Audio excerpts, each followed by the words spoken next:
What is up, everybody? Welcome back to another Kentucky Derby update. As this week, we'll kind of take a look at what's been going on around the country here and kind of get you updated with the top 5 list and see what we've got looking forward next weekend. All right, let's go to kind of the update of what happened last weekend. We had the Jerome Stakes at Aqueduct. That was a Kentucky Derby prep race, an official points race, I should say. And it was a field of 5, and we kind of knew going in, drumroll please, would be really tough to beat. He just kind of stood out over that field. That's not saying a whole lot. It wasn't that great of a field. You watch the race unfold on paper, and it pretty much was like we thought. Drumroll please, kind of gets behind like normal. It's kind of a slow pace, so you maybe, if you bet him or singled him as I did, you kind of maybe are for a split second a little bit worried. So drumroll please gets the job done. Pretty easy win, pretty comfortable win there. Large margin. Gets an 80 buyer speed figure, not that great. Time was really slow, but it's Aqueduct in the winter, and times are always a little bit slow. Look, I don't think he's a world beater by any stretch. I've got him way down on. I do have him ranked. I put him at number 19, so I've got him way down on the list as a top 20 prospect. But listen, it was a win. It was an easy win. He earned points. What more can you really say other than that? He's going to have to get a little bit better. He probably should get a little bit better as the distances get a little bit longer. So drumroll, please. Let's call it a workmanlike win at Aqueduct in the Jerome Stakes. All right, let's go to Muth, who won the San Vicente Stakes. So San Vicente Stakes, grade 2 event, obviously contested on Saturday at Santa Anita. Of course, they canceled the Sham, no longer run the Sham, so it's just the San Vicente and then the 3 preps after that. So it wasn't an official Kentucky Derby prep race, but 7 furlong event. It was another short field, just 6 horses in the race. We kind of covered it last week. It's like, hey, Muth is the best horse for sure. He's definitely the classiest horse. Maybe the 7 furlongs gets him beat. That was not the case. I mean, I would call this just a very casual workmanlike type of effort. I don't really think Muth really exerted himself much in this race. Him and Pilot Commander kind of head and head at the top of the lane, and Muth just kind of outlasted him. Pretty comfortable win. Like I said, didn't really ask him to do a whole lot. He got a 91 buyer, and you start to look at this resume Muth is building. He's just really consistent. I mean, you got to give him a ton of credit. I don't think he's like a world-beating type, but he's a darn consistent horse, and you're going to have to put on your running shoes to beat this guy. I thought it was a really good race. Like I said, I think bigger and better things for him once they stretch him out. I don't really think he wanted to just go 7 furlongs.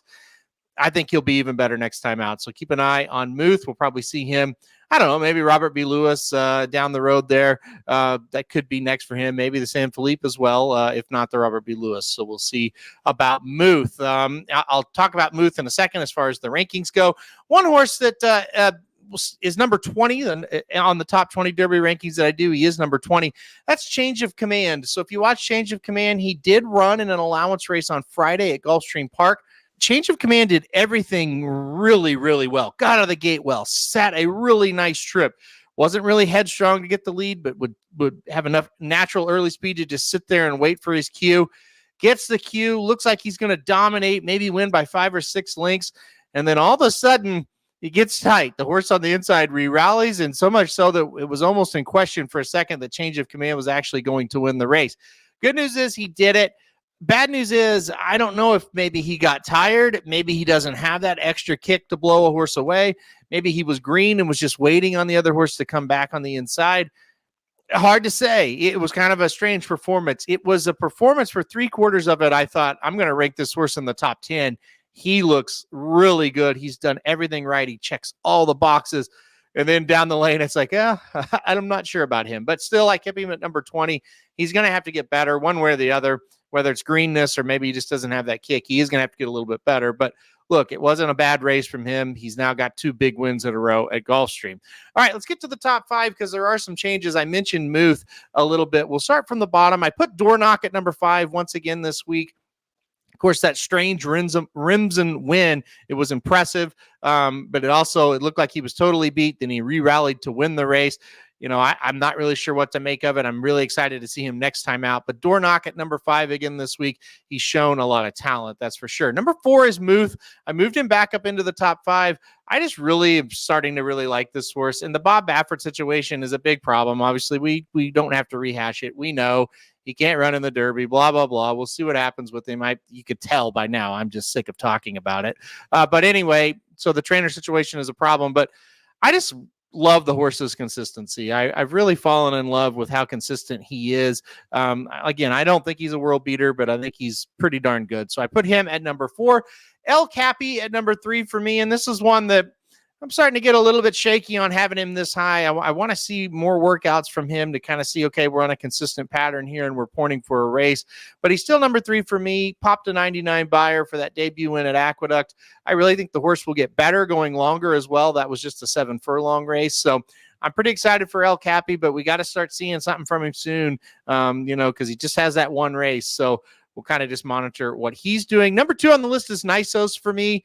This is a Bob Baffert trainee again, and so we'll see what happens. But he has been really brilliant in 2 straight races so far to open up his career, a maiden special weight win and then a win in the Bob Hope. We have not seen him at 2 turns.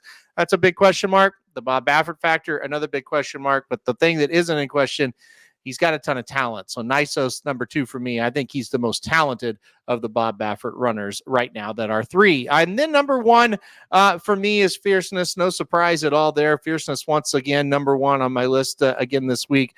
Look, he's ran 2 races that are just a little bit better than everybody else. However, how will he come back and can he repeat those races and how will he develop? All big question marks. The Breeders' Cup Juvenile winner, sometimes it's not great to be the juvenile winner and then come back at 3 and win the Kentucky Derby. Sometimes it is. So it's all about how that horse progresses. So I've got Fierceness at number 1 once again.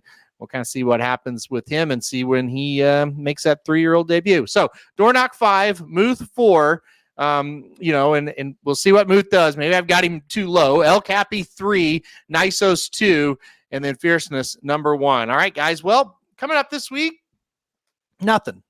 We've got the Pasco from Tampa, but that doesn't usually have too much of a meaning one way or the other. Past that, we really don't have anything. We don't have any Kentucky Derby prep races.